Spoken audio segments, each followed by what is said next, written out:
Ja, meine sehr verehrten Damen und Herren, in der Tat herzlich willkommen im Bundesministerium des Innern. Sehr geehrte Frau Professorin Schwarzer, sehr geehrte Bundestagsabgeordnete, ich freue mich sehr, dass Sie Interesse haben. Ich habe zumindest einmal gesehen, Herrn Stüwe, lieber Rupert, schön, dass du den Weg gefunden hast. Viel los heute im Bundestag, insofern herzlichen Dank dafür. Dann darf ich ganz herzlich Frau Dr. Willems begrüßen als die Präsidentin, wo ist sie? Hier. Für das Bundesamt für Verfassungsschutz, die Vizepräsidentin, sehr geehrte Damen und Herren, vor allen Dingen aber sehr geehrte liebe Mitglieder des Bürgerrates, denn Sie stehen heute im Mittelpunkt. Ich freue mich außerordentlich, dass Sie da sind und ich darf mich vorweg schon mal ganz herzlich für Ihre vor allen Dingen Arbeit bedanken, die Sie bislang in dieses Projekt gesteckt haben. Vielen, vielen Dank dafür. Sie haben das ehrenamtlich gemacht. Das ist sehr wertvoll für uns. Vielen Dank dafür.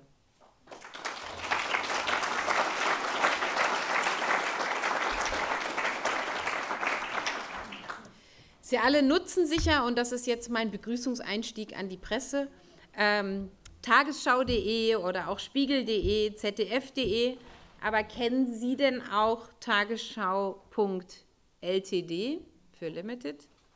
In den letzten Jahren sind Dutzende gefälschte Internetseiten bekannter Nachrichtenportale oder Leitmedien aufgetaucht.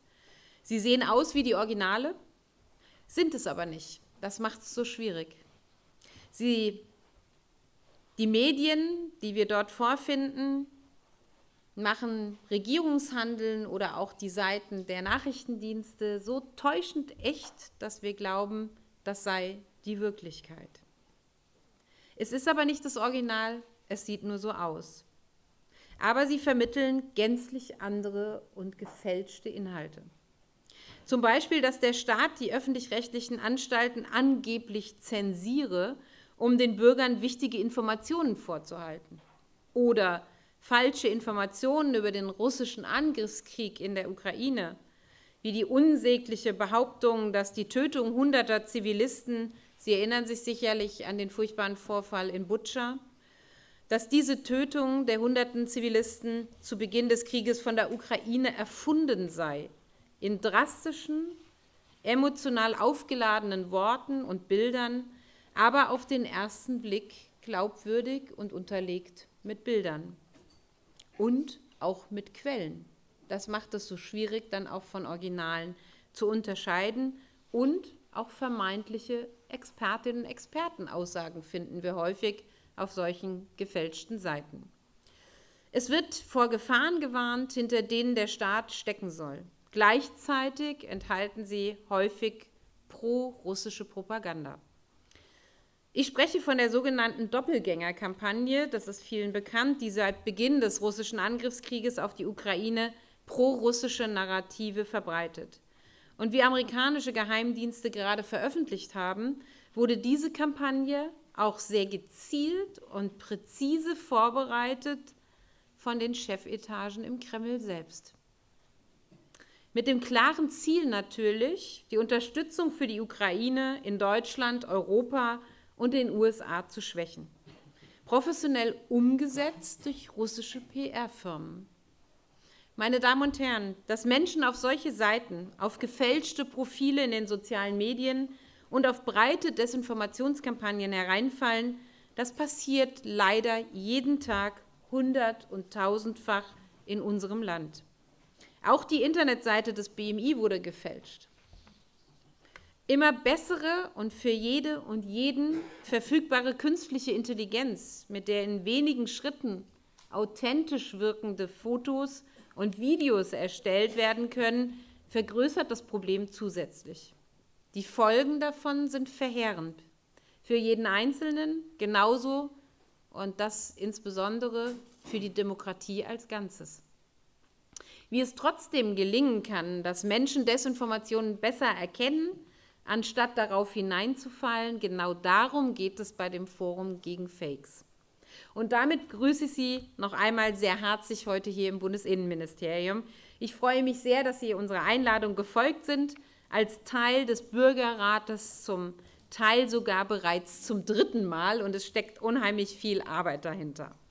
Die Bertelsmann Stiftung hat in Kooperation mit dem BMI und weiteren Partnern dieses Forum geschaffen und eine bundesweite Debatte zum Umgang mit Desinformationen ermöglicht und Empfehlungen einzuholen. An dieser Stelle möchte ich Frau Professorin Schwarzer noch mal ganz herzlich für die Initiative danken und für ihr wichtiges Engagement auf diesem Feld. Denn wir brauchen dieses Engagement zwingend. Denn wenn es um Maßnahmen gegen Desinformation geht, dann geht es um nichts Geringeres als den Schutz unserer Demokratie.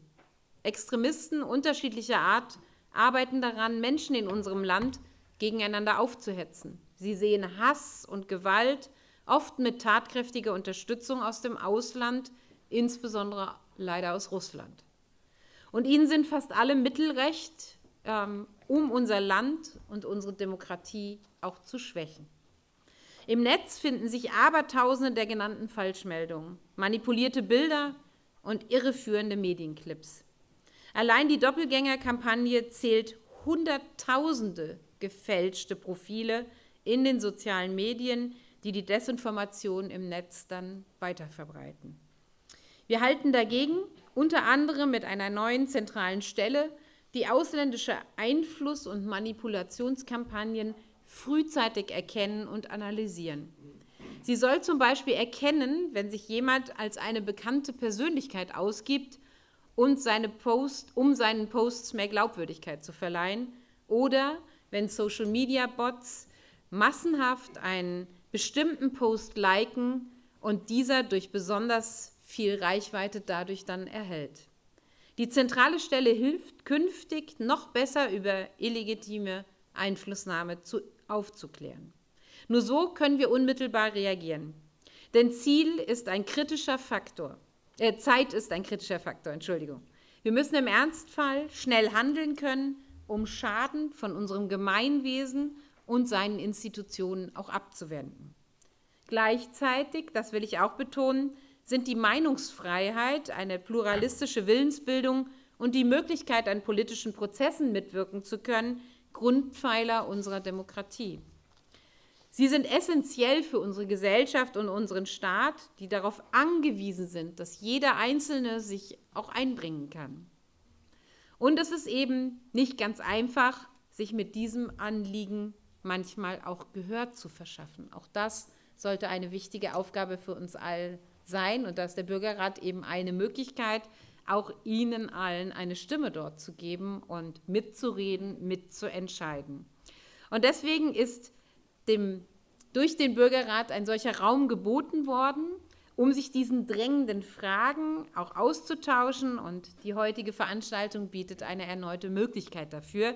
Deswegen freue ich mich auch gleich sehr auf die Diskussionsrunde mit Ihnen über Ihre Ergebnisse, die Sie jetzt über einen doch beachtlichen Zeitraum erarbeitet haben. Wir haben es gerade noch gehört, als ich reinkam, allein 400.000 Eingaben online. Das zu bewältigen, auszuwerten, allein ist schon eine unglaubliche Arbeit. Deswegen lassen Sie mich Ihnen allen, die an diesem Bürgerrat, ich habe es eingangs betont, ehrenamtlich mitgewirkt haben.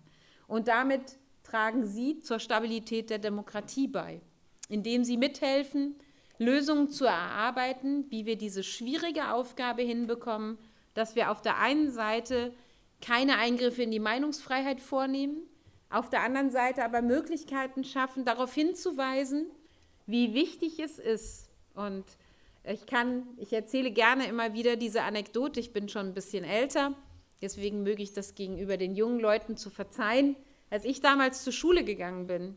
Und ich kann mich an diesen Moment noch deshalb erinnern, weil es ein einschneidender war und ich beigebracht bekommen habe, dass es eben nicht reicht, wenn man eine schriftliche Tageszeitung zugrunde legt, um alle Fakten zu haben, sondern dass es wichtig ist, das auch zu verifizieren, indem man andere Tageszeitungen daneben legt, andere Meinungen liest und dann sich eine Meinung aus verschiedenen Informationsquellen auch zu bilden. Warum habe ich das so sehr in Erinnerung? Weil ich es damals als sehr anstrengenden Moment empfunden habe. Das ist, glaube ich, in einer Demokratie oft der Fall. Demokratie ist nicht immer leicht, ist häufig anstrengend, aber ich kenne keine bessere Staatsform als die Demokratie und deswegen sollten wir sie alle gemeinsam verteidigen. Deswegen am Ende nochmal meine große Wertschätzung für Ihre aller Arbeit und ich freue mich sehr, jetzt gleich mit Ihnen in den Austausch gehen zu können. Herzlichen Dank für Ihren Einsatz.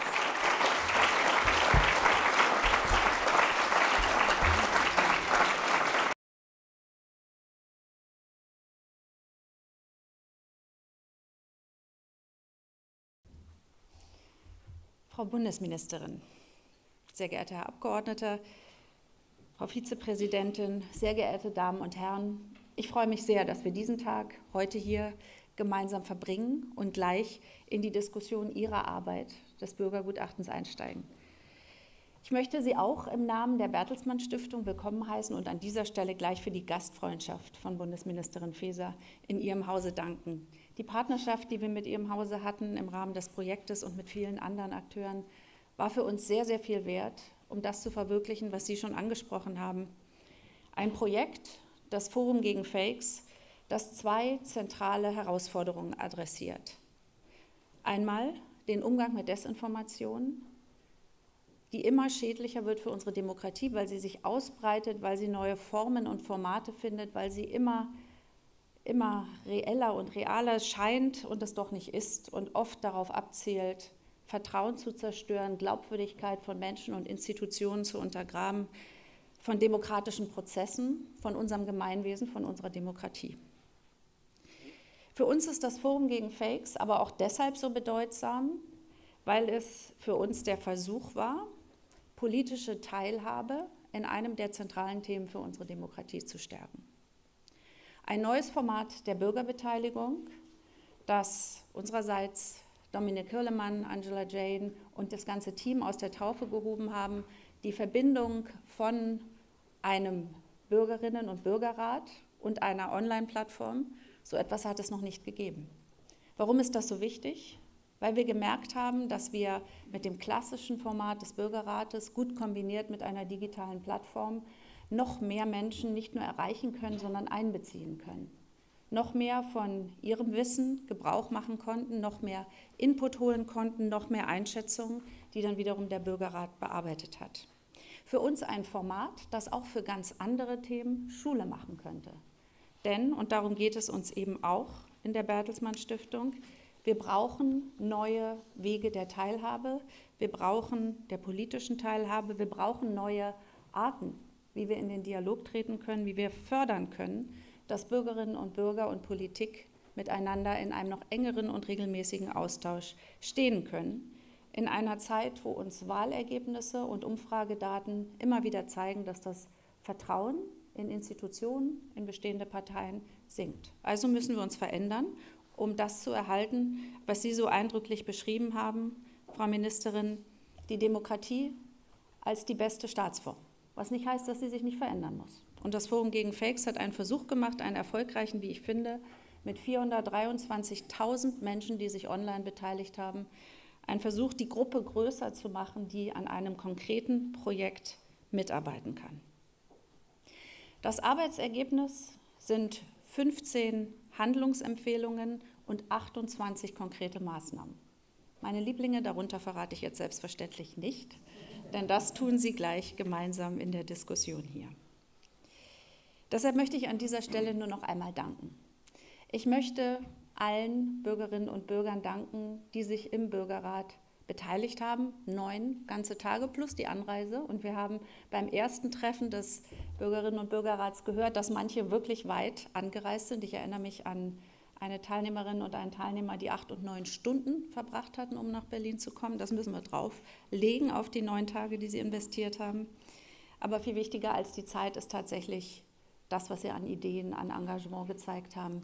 Auch das Erleben von einem Format. Und das wurde vorhin hier in der kleinen Warm-up-Runde noch einmal deutlich. Der Respekt, den sie sich gegenseitig entgegengebracht haben und mit dem sie an den Themen gearbeitet haben und um gute Ergebnisse gerungen haben. Also Ihnen allen geht mein herzlicher Dank.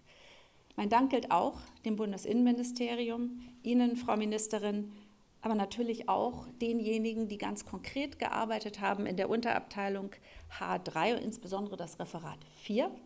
Einige von Ihnen haben vorhin die Hand gehoben, Sie sind hier und ich danke Ihnen herzlich. Unsere Stiftungspartner, die Stiftung Mercator, die Michael Otto Foundation for Sustainability und natürlich die Medienplattform T-Online als Medienpartner für dieses Projekt. Und ich erwähnte schon, unser eigenes Team in der Bertelsmann Stiftung hat unaufhörlich gearbeitet, um dieses Projekt mit Ihnen allen zum Erfolg zu führen. Heute endet allerdings die Arbeit nicht. Wir haben sicherlich den Höhepunkt des Projekts heute in der Diskussion mit Ihnen, Frau Faeser, aber es wird danach so richtig noch losgehen mit der Diskussion der Ergebnisse, denn das ist wichtig. Ein Gutachten steht für Ihre Arbeit, Ihre Ergebnisse, aber wie es verarbeitet wird, wie es in den politischen Prozess kommt, das folgt erst dann. Und deshalb freue ich mich so sehr, dass wir Input leisten dürfen in Ihre Erarbeitung der neuen Strategie der Bundesregierung zum Umgang mit Desinformation. Ihre Ergebnisse fließen damit ein. Und heute haben wir viele Medienvertreterinnen und Vertreter auch präsent, Vertreter von Tech-Unternehmen, der Zivilgesellschaft. In allen diesen Bereichen muss die Arbeit weitergehen. Die Diskussion darum, wie wir mit Desinformation umgehen, wie wir mit Innovation in der Beteiligung von Bürgerinnen und Bürgern im demokratischen Prozess weitermachen können, wie wir eine gesunde Öffentlichkeit erhalten und weiterentwickeln können. Für uns in der Stiftung wird es weiterhin um die Stärkung von Demokratie gehen. Wir wollen alles tun, damit das, was Sie auch gezeigt haben, es sind Innovationen möglich, es sind Ideen möglich, um das weiterzutragen. Denn eine zukunftsfähige Demokratie nützt uns allen. Und ich freue mich jetzt sehr auf die Diskussion, die Sie untereinander haben werden. Vielen Dank.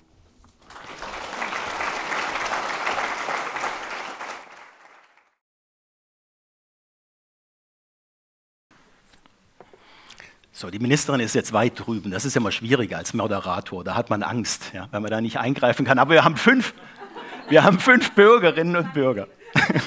5 Bürgerinnen und Bürger in der Mitte. Sie haben alle ein Mikrofon, das ich Sie bitte zu greifen gleich. Und wir steigen direkt ein mit so einer, ja, ich würde mal sagen, eine Art Anfangsreflexion. Wir sind ja hier in einem Ministerium, das ja so etwas wie der Hüter der Verfassung ist, auf der einen Seite, und natürlich darauf achten muss, dass die Meinungsfreiheit in unserem Land gewahrt ist. Und auf der anderen Seite muss man mit all dem umgehen, was da kommt, Desinformation, man muss eingreifen, ja, sanktionieren vielleicht. Wie sind denn Sie im Bürgerrat damit umgegangen, Frau Obermüller? Genau, wir haben uns mit dem Spannungsfeld von Meinungsfreiheit und dem Thema Desinformation auseinandergesetzt und haben auch sehr angeregt und sehr lange diskutiert über die Definition der Desinformation überhaupt. Und nachdem diese Definition halbwegs geklärt wurde, haben wir uns sehr damit beschäftigt, wer entscheidet denn überhaupt, was Desinformation ist. Denn für uns haben wir dann auch geklärt, in einer gesunden Demokratie, was Sie ja auch schon meinten, lebt von Opposition und Kritik im Thema, im Austausch mit der Demokratie.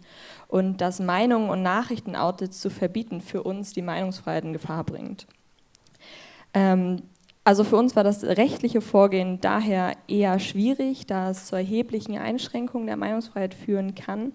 Wenn überhaupt, dann empfehlen wir einen neutralen Akteur, der von Geldern finanziert wird, die nicht von der Regierung kommen. Und wir sind uns dessen auch bewusst, dass das keine einfache Aufgabe ist, weil wir auch die Zeit einfach gar nicht gereicht hat, das zu definieren.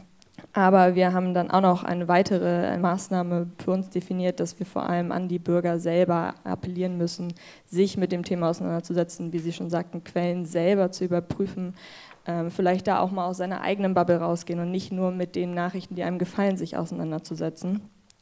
Und ja, anstatt den Gürtel des freien Journalismus enger zu ziehen, eher dann den Schritt in Richtung Meinungsfreiheit gehen, wie es im Grundgesetz auch verankert ist, und da das Auge drauf zu legen. Da noch mal eine abschließende Frage von uns. Wer sollte denn in einer freien Gesellschaft entscheiden, was Desinformation ist und was nicht? Ja, ganz herzlichen Dank erstmal für das, was Sie dort erarbeitet haben. Ich glaube, Sie hatten die schwierigste aller Gruppen, weil das ist ja die schwierigste Frage für uns, auch als Ministerium, weil wir selbstverständlich nicht entscheiden können, was ist Desinformation, was nicht.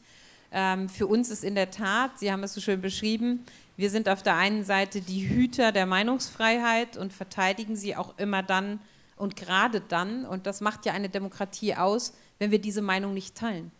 Das finde ich einen ganz, ganz wichtigen Aspekt, das auch immer wieder zu sagen.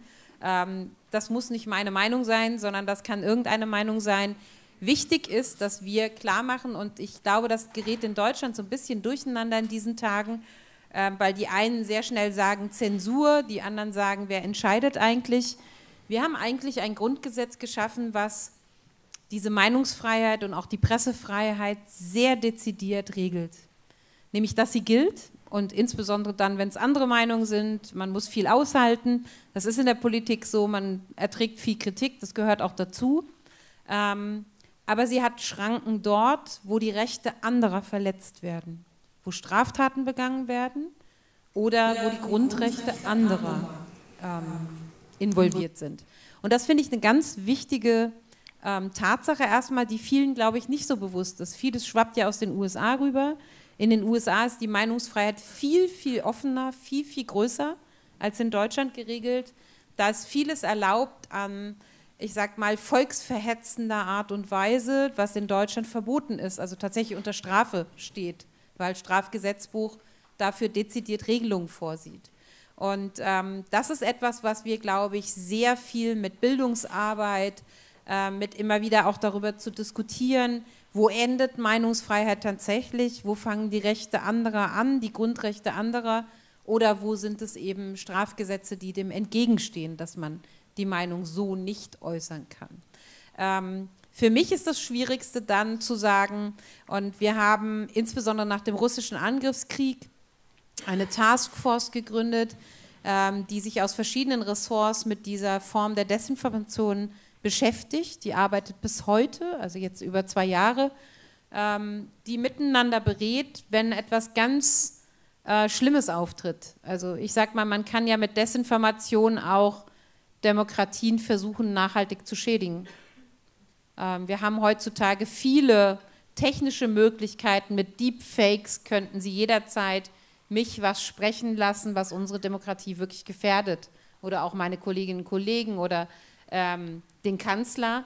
Und deswegen haben wir diese Taskforce gegründet, um Hilfestellung zu geben, wenn so etwas in einem Ressort auftaucht, um auf andere Quellen zu verweisen, sodass sich die Bürgerinnen und Bürger dann selbst ein Bild machen können. Frau ich glaube, Faeser, das ist das Wichtigste, was Sie auch schon angesprochen haben. Entschuldigung, ich weiß, man muss ein bisschen länger gerade bei dieser Frage ausholen. Ich glaube, die Bürgerinnen und Bürger zu befähigen, dann anhand von anderen Quellen zu entscheiden, entspricht das wirklich der Tatsache oder nicht. Diese Befähigung müssen wir den Bürgerinnen und Bürgern mitgeben, weil wir sind kein Wahrheitsministerium, wollen das auch niemals sein.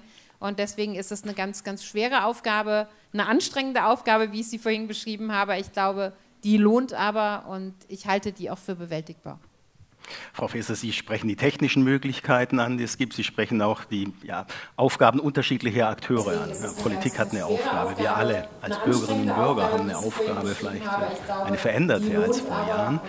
Es gibt aber auch Tech-Konzerne, Social-Media-Betreiber. Und da würde ich gerne Herrn Erichsen mit dazu holen, der hier in diesem Themencluster gearbeitet hat. Und Sie haben einen speziellen Blick auf Social Media geworfen, auf Tech-Konzerne geworfen, und auch wenn wir die Meinungsfreiheit alle schützen müssen, so vielleicht etwas mehr Regulierung kann an der einen oder anderen Stelle schon sein. Also ich habe verstanden, dass die Zeit knapp ist, trotzdem möchte ich mit meiner Begeisterung für die Ermöglichung dieses Bürgerrates und meiner Begeisterung für die Arbeit des Bürgerrates, die möchte ich einfach zum Ausdruck bringen. Ich hatte mir ein paar Dinge notiert, die ich, sagen wir mal, jetzt nochmal detaillierter bringen wollte.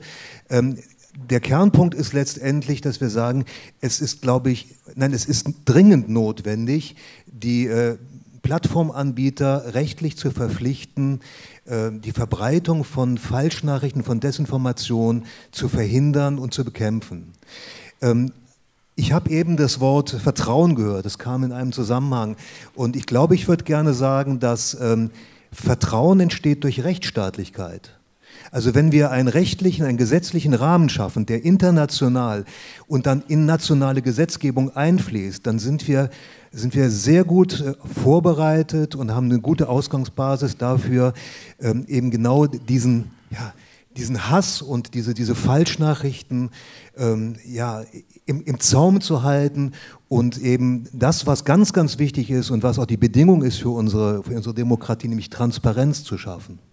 Transparenz ist, schafft Nachhaltigkeit, schafft Verlässlichkeit und schafft Stabilität und natürlich auch eine Zukunft für unsere Demokratie. Und deswegen wäre mein Wunsch an Sie, wenn Sie gleich unsere Empfehlungen erhalten, dass Sie die weitertragen in die parlamentarischen Abstimmungsprozesse und dass es weitergeht.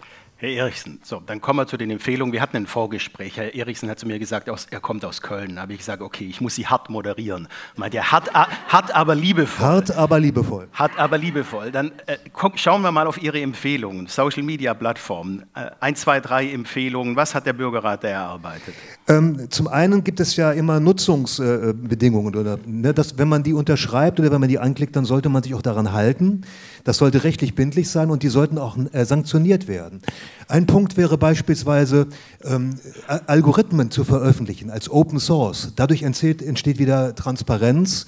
Dann ist es wichtig, sagen wir mal, Desinformation auch als solche zu markieren. Man könnte sicherlich auch Programme schaffen, die Desinformationsverbreitung stoppen oder verhindern. Und wenn Sie dann sagen, naja, das kostet ja alles Geld, warum nicht einfach sagen, 1% von dem weltweiten Umsatz der einzelnen Plattformbetreiber sollte für eben solche Schutzmaßnahmen verwendet werden. Und all das sollte dann in internationales und später nationales Recht verbindlich und sanktionierbar einfließen. Frau Ministerin, 1%, wenn Sie das jetzt unterstützen, haben Sie morgen die Schlagzeilen. Ich habe es gesagt. Das ist nett von Ihnen, dass Sie die Verantwortung dafür übernehmen. Ich nehme die Empfehlung natürlich alle sehr gerne entgegen. Wir werden alle prüfen und auch gucken, was wir einfließen lassen können. Für mich ist es die Gelegenheit, vielleicht 2, 3 Sätze zu sagen, was wir schon machen. Wir haben aus dieser Taskforce, die ich eben erklärt habe, eine Früherkennungseinheit gemacht mit Analysten, die jetzt dafür sorgen soll, dass insbesondere staatliche Einflussnahme von außen, also von ausländischen Staaten, ich habe einen genannt mit Russland, aber auch China wäre da zu nennen, sichtbar macht. Das ist etwas, was wir uns in Frankreich angeguckt haben. Damit mache ich keine Meinungsäußerung oder sage, das ist richtig oder falsch, sondern wir markieren, wollen damit einmal feststellen, wie früh kommen die, technisch feststellen. Weil es gibt verschiedene Verbreitungsmechanismen, die man im Netz gut erkennen kann und dann frühzeitig vor die Welle zu kommen, bevor so eine Kampagne von einem ausländischen Staat ausgesendet wird, den frühzeitig zu erkennen. Das Zweite ist aber auch sichtbar zu machen, wo gibt es Manipulation. Dann kann der Bürger, die Bürgerin selber entscheiden, finde ich das gut oder richtig, gucke es mir trotzdem an, aber ich weiß, das Bild ist manipuliert worden. Es ist verändert worden, es ist nicht das Originalfoto oder der Text ist verändert worden. Wie gesagt, wir mischen uns nicht in die Meinung ein, aber man kann dann sehen, aha, da gibt es die Möglichkeit selber zu entscheiden, finde ich das jetzt gut, dass es ein verändertes Bild ist oder nicht, oder gucke ich mal, wie es im Original aussah. Ich glaube, das ist ein wichtiger Punkt. Ich nehme Ihre Anregung gern mit auf. Ich habe regelmäßige Runden mit den Plattformen. Und Sie haben eins angesprochen, was wichtig ist, internationale Regulierung. Wir haben seit diesem Jahr den DSA-Act, das ist der Digital Service Act aus der Europäischen Kommission. Das Europäische Parlament hat den verabschiedet. Der sieht rechtliche Maßnahmen vor, aber nicht bei Fake News und bei Verbreitung von Propaganda. Wir haben da tatsächlich eine Rechtslücke. Das Netzwerkdurchsetzungsgesetz, was es in Deutschland mal gab, das hat eine Möglichkeit dafür vorgesehen, ist aber beklagt worden, kein Bestand. Und da haben wir jetzt die Problematik, was zu finden, wo auch über die Selbstverpflichtung der Plattformen tatsächlich sie Dinge ahnden, weil, das kann ich Ihnen sagen, aus sehr bitterer Erfahrung jetzt des furchtbaren Terroranschlags in Solingen, diese Selbstradikalisierung, die über Terrorpropaganda im Netz erfolgt, die muss beendet werden.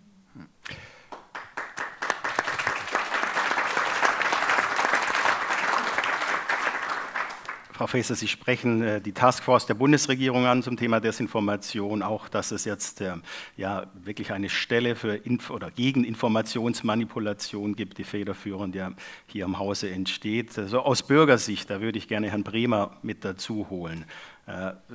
Sie fordern im Bürgerrat eine Anlaufstelle für Bürgerinnen und Bürger gegen Desinformation. Gut, was die Bundesregierung macht, aber es braucht noch ein bisschen mehr. Was sind Ihre Ideen dazu? Genau, wir haben uns gedacht, es braucht eine Anlaufstelle, eine neutrale Anlaufstelle, mit einer Expertenkommission. Wäre zum Beispiel denkbar, das anzusiedeln bei den gemeinsamen Geschäftsstelle der Medienanstalten und als physische Anlaufstelle für den Normalbürger zum Beispiel bei Verbraucherzentralen, dass sie dort vor Ort hingehen können oder anrufen können. Darüber hinaus sollten Erkenntnisse dann auch gesammelt werden und auch möglichst zeitnah veröffentlicht werden. Ich glaube, es ist wichtig, dass der Anführungsstriche der Normalbürger das auch noch stärker mitbekommt, dadurch ein größeres Bewusstsein erlangt, was kann falsch sein, was ist nicht falsch, und dadurch auch scharfsinniger wird. Und es sollten, denke ich, auch einmal im Jahr entsprechende Ergebnisse dazu veröffentlicht werden. Frau Faeser, was kann der Staat machen und wo hört die Rolle des Staates auf? Was muss die Zivilgesellschaft oder sollte idealerweise die Zivilgesellschaft hierzu machen? Also für mich ist wichtig, dass wir in der Tat eine eng vernetzte Arbeit gemeinsam mit der Zivilgesellschaft haben. Sie haben etwas vorgeschlagen, die sitzen bei mir beispielsweise immer mit am Tisch, wenn ich mit den Plattformen rede, nämlich die Vertreterinnen und Vertreter der Landesmedienanstalten. Die machen schon viele Projekte, auch zur Aufklärung. Das ist deren Job. Da gibt es eine ganz, ganz enge Zusammenarbeit zwischen Bund und den Ländern, die dafür die Kompetenz haben. Ich glaube, die Frage, dass es für Bürgerinnen und Bürger Ansprechpartner gibt, wird immer wichtiger. Also wir haben sehr viel an Fortbildung auch im Polizeibereich gemacht, weil ich glaube, diejenigen, die sich noch erinnern, die ersten schlimmen Mobbing-Dinge im Internet wurden so bearbeitet und da musste auch Kompetenz erst erarbeitet werden. Das ist jetzt super gut geworden. Die Polizeibehörden, Land auf, Land ab, haben dafür sich auch spezialisiert, haben Ansprechpartner. Ich finde die Idee, den Verbraucherschutz als so unabhängige Instanz mit dazuzunehmen, eigentlich sehr gut, weil es geht ja darum, dass Bürgerinnen und Bürger Vertrauen haben zu der Stelle, genau, die aber auch bei Ihnen in der Nähe ist. Ja. Insofern gucke ich mir die Vorschläge sehr, sehr gerne an und wir haben ja, darüber reden wir, glaube ich, gleich auch nochmal einen folgenden Prozess und insofern nehme ich das gerne auf. Vielen Dank. Sehr gerne, danke. Frau Mantei, wir haben jetzt über Zivilgesellschaft gesprochen, wir haben über die Rolle des Staates gesprochen, Sie haben über die Rolle der Medien gesprochen. Was sind die Gedanken des Bürgerrats dazu? Genau, ein weiterer Punkt, der uns im Bürgerrat sehr beschäftigt hat, ist, woher wir BürgerInnen überhaupt wissen können, welche Informationen in den Medien vertrauenswürdig sind. Und wir haben sehr viel über das Thema Transparenz von Medien und Rückverfolgbarkeit von Quellen diskutiert. Und darunter fällt ja unter anderem auch die Kennzeichnung von KI-generierten Inhalten. Und ich habe jetzt vor einigen Tagen noch im Nachrichtenpodcast von Zeit Online einen Beitrag gehört, wo es eben auch um Wahlbeeinflussung russischer Akteure durch Quellenmanipulation und KI-generierte Informationen ging und musste sofort an unsere Diskussion im Bürgerrat zurückdenken. Und ich finde, das betont einfach nochmal sehr schön, wie relevant und aktuell das Thema wirklich ist.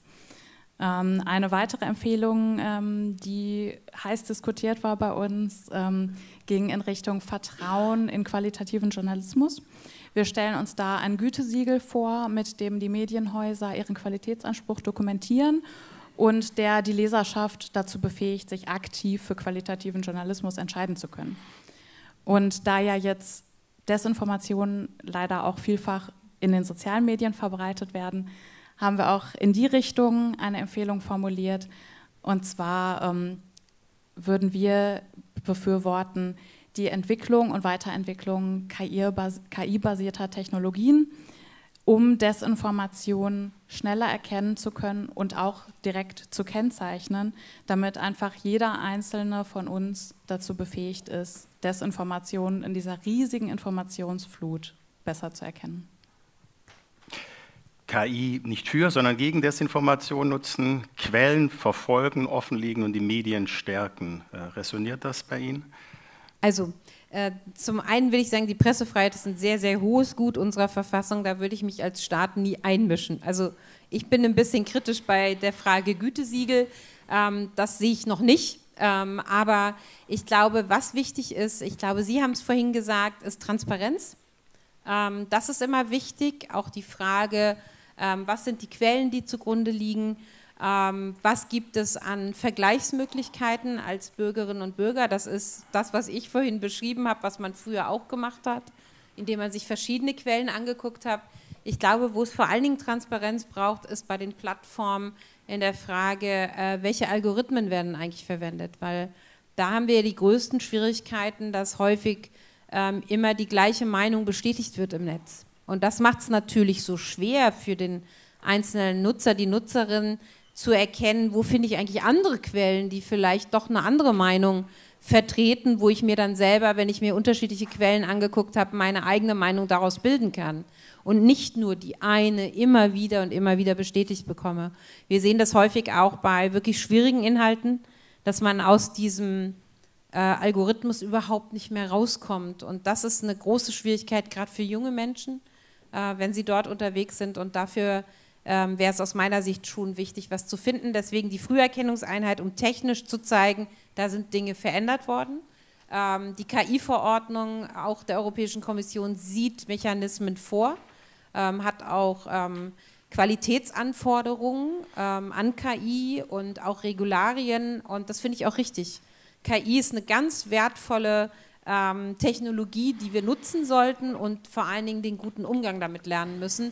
Ich glaube, da gibt es ganz viel Kompetenzvermittlung, die uns helfen werden, dann aber vielleicht an der einen oder anderen Stelle, und dafür werbe ich ein bisschen, dass wir KI nicht verteufeln, sondern vielleicht uns auch auf Werte wieder zurückbesinnen. Ich finde zum Beispiel gerade in der klassischen Bildungsarbeit wieder sehr viel mehr zu lernen, sich selber Dinge zu erarbeiten.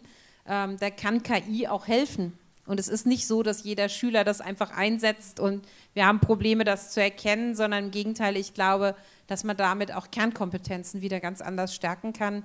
Dazu ist natürlich auch der Umgang damit erforderlich und notwendig, aber ich nehme Ihre Anregung sehr, sehr gerne mit. Vielen Dank. Super, Bildungsarbeit ist das Stichwort. Das ist immer klasse, wenn die Moderation nicht die Überleitung machen muss. Medienkompetenz war ein großer Block, wie Sie alle gleich sehen werden, wenn das Bürgergutachten verteilt wird. Frau Licker, ein paar Ideen dazu, ein paar konkrete Vorschläge. Ja, genau. Ich fand es anfangs sehr schön, dass Sie von Ihrer Schulzeit berichtet haben und sich erinnern, wie Sie mit Quellen umgegangen sind. Und eine Maßnahme bei uns war auch, dass wir ein verpflichtetes Schulfach ab der 3. Klasse für Medienkompetenz haben, weil die Schüler jetzt immer mehr mit Medien konfrontiert werden. Ab der 5. Klasse gibt es iPads beispielsweise. Da finden wir es sehr, sehr wichtig, dass man sehr früh sich mit Medien beschäftigt. Da ist natürlich auch sehr, sehr wichtig, dass die Lehrerinnen und Lehrer sich mit Medienkompetenz und mit den Medien auseinandersetzen. Da finden wir regelmäßige Fortbildungen sehr, sehr wichtig. Oder auch, dass eine Medienkompetenz schon in den Lehramtsstudenten, in den Plänen, dass sie dort schon unterrichtet werden, also dass die auch up-to-date sind. Das ändert sich natürlich sehr, sehr schnell, deswegen ist es natürlich sehr wichtig, dass man sich dort auch immer weiterbildet. Generell für alle anderen Erwachsenen finden wir es auch sehr gut, wenn es Weiterbildungsinstitute gibt und auch Kurse, das gibt es ja bereits schon, aber dass das öffentlicher thematisiert wird, dass der Zugang zu denen einfacher ist, dass die Bevölkerung einfach sensibilisiert sind, was sind Desinformationen. Ich habe zum Beispiel als Bürgerrat natürlich super mit dem Thema auseinandergesetzt und wenn eine Nachricht kommt, eine Schlagzeile, denke ich direkt schon anders drüber nach. Ich gucke, woher kommt das, wer hat das geschrieben, gibt es andere Sachen, weil ich mich einfach mit dem Thema auseinandergesetzt habe. Und wenn man sich öfter mit dem Thema konfrontiert wird oder auseinandersetzt, wird dieses Bewusstsein geschärft. Daher fänden wir beispielsweise auch bundesweite Aktionswochen, die einmal jährlich stattfinden, sehr, sehr wichtig, dass einfach das Thema breiter kommuniziert wird. Wir hatten auch über Fake News Quiz in Stadtbahnen diskutiert, wo man zum Beispiel während des Wahlkampfs Aussagen ranken könnte, ob die richtig oder falsch sind. Einfach, dass man im Alltag sehr, sehr viel damit konfrontiert wird. Frau Licker hat das so super gesagt, ich weiß gar nicht, ob Sie überhaupt noch antworten möchten, Frau Faeser. Ich bin auch sehr überzeugt von den Maßnahmen, die Frau Licker genannt hat. Insofern finde ich das sehr, sehr gut. Das ist nichts, was wir hier auf der Bundesebene maßgeblich beeinflussen können, weil natürlich ist Bildungsaufgabe die der Länder. Aber ich nehme das sehr, sehr gerne mit. Einmal meiner Kollegin, die das über die Kultusministerkonferenz dann auch einspeisen kann. Ich glaube, diese Kompetenzvermittlung von Medienkompetenz, das ist das A und O, absolut. Ich glaube aber, wir müssen es in allen Altersgruppen machen und dort auch Wege finden, also nicht nur über Schule. Meines Erachtens muss man auch über Kita schon mal anfangen. Die werden ja die Nutzer leider immer jünger. Und insofern ist es, glaube ich, wichtig und richtig, dass man damit auch eine gute Vermittlung findet. Dem ist tatsächlich nichts hinzuzufügen. Für mich ist nur wichtig, dass wir das quasi auch berufsbegleitend oder auch außerschulisch anbieten, solche Medienkompetenzvermittlung, damit wir wirklich alle Altersklassen erreichen. In der Frage, wie gehen wir eigentlich damit um, weil natürlich sind viele Menschen im Netz unterwegs, die längst die Schulzeit verlassen haben, und da Medienkompetenz zu schärfen, fände ich unglaublich wichtig. Wir unterstützen auch ganz viele präventive Projekte, die in dem Bereich unterwegs sind, einmal in Schule, aber auch außerschulisch. Und ich glaube, es ist enorm wichtig, dass wir auch dort Menschen haben. Für mich war sehr beeindruckend, wenn ich noch ein weiteres Beispiel von mir nennen darf, als ich noch Politik in Hessen gemacht habe, als Fraktionsvorsitzende dort, habe ich mir einmal eine Unterrichtseinheit vom Chaos Computer Club angeguckt. Und zwar einmal mit den Schülerinnen und Schülern und einmal mit den Eltern. Und das fand ich sehr spannend, weil man, glaube ich, beides mitdenken muss. Und für die Schülerinnen und Schüler waren natürlich insbesondere die jüngeren Leute vom Chaos Computer Club besonders glaubwürdig. Und die wissen auch, was sie ansprechen müssen. Also ich war sehr beeindruckt davon, dass es zum Beispiel sehr üblich ist, unter jungen Menschen die Passwörter zu teilen. Also dass es quasi ein Freundesbeweis ist in einer gewissen Altersklasse, dass man natürlich die Passwörter austauscht, was natürlich unglaublich gefährlich ist. Und solche Dinge dann doch anders anzusprechen, als man sie vielleicht mit herkömmlicher Kompetenz, Medienkompetenzvermittlung bekommt, das fand ich total spannend. Und die Eltern, die eine ganz andere Ansprache bekommen haben, auch denen sehr die Augen geöffnet wurden, was die Kinder alles schon können. Das fand ich sehr, sehr zielführend. Ich glaube, sowas begleitend dazu zu haben, ist top. Dann kann man sich auch ein gutes eigenes Bild machen und kriegt von unterschiedlicher Seite auch Kompetenzvermittlung. Ich glaube, das ist sehr, sehr wichtig. Vielen Dank dafür. Besten Dank an Sie alle 5 für einen Einblick, nur einen ersten Einblick in das Bürgergutachten, das gleich verteilt wird mit 15 Vorschlägen, Handlungsempfehlungen, 28 konkreten Maßnahmen, die wir im weiteren Verlauf des Nachmittags diskutieren können. Bevor wir abschließen und bevor es sicherlich auch Applaus gibt, noch die Frage an Sie, Frau Ministerin. Wir haben gehört, die Bürgerinnen und Bürger haben 9 Tage investiert, plus Anfahrtszeit, ja, und noch ein bisschen mehr. Mehr als 400.000 haben mitgemacht. Ja, war's das jetzt hier, unsere kleine Diskussion? Wie geht es denn weiter? Nein, um Gottes Willen, das wäre schrecklich, wenn man so viel Arbeit reingesteckt hätte, und das wäre es jetzt mit einer kurzen Podiumsdiskussion. Wir haben schon einen Follow-up-Prozess initiiert, wir werden jetzt die Dinge verarbeiten, für uns werten, Sie dann wieder einladen und mit Ihnen darüber diskutieren, was wir für Schlussfolgerungen daraus ziehen, und ich glaube, wichtig ist ja auch, dann Ihre Rückmeldung zu haben. Ist es das, was Sie wirklich damit gemeint haben? Ist es das, was wir auf den Weg bringen sollen aus Ihrer Sicht? Oder warum geht vielleicht das eine oder andere nicht so, wie Sie es gerne hätten oder sich vorstellen, weil vielleicht dann doch die ein oder andere Regelung dagegen spricht? So stelle ich mir den weiteren Prozess vor. Deswegen freue ich mich auf die weitere Arbeit mit Ihnen und darf mich aber gleichzeitig schon dafür bedanken, dass Sie uns auch weiterhin zur Verfügung stehen, weil das ist ja auch keine Selbstverständlichkeit. Sie haben einen eigenen Beruf, Sie haben zum Teil Familie und weitere Verpflichtungen, andere Ehrenämter. Deswegen ganz, ganz herzlichen Dank, dass Sie sich so sehr dafür einsetzen. Ich halte das für eine ganz, ganz wichtige Frage dieser Zeit, aber auch für die Zukunft, dass wir lernen, mit Fake News, mit Desinformationen umzugehen und gute Wege dafür zu finden. Vielen, vielen Dank an Sie alle. Besten Dank.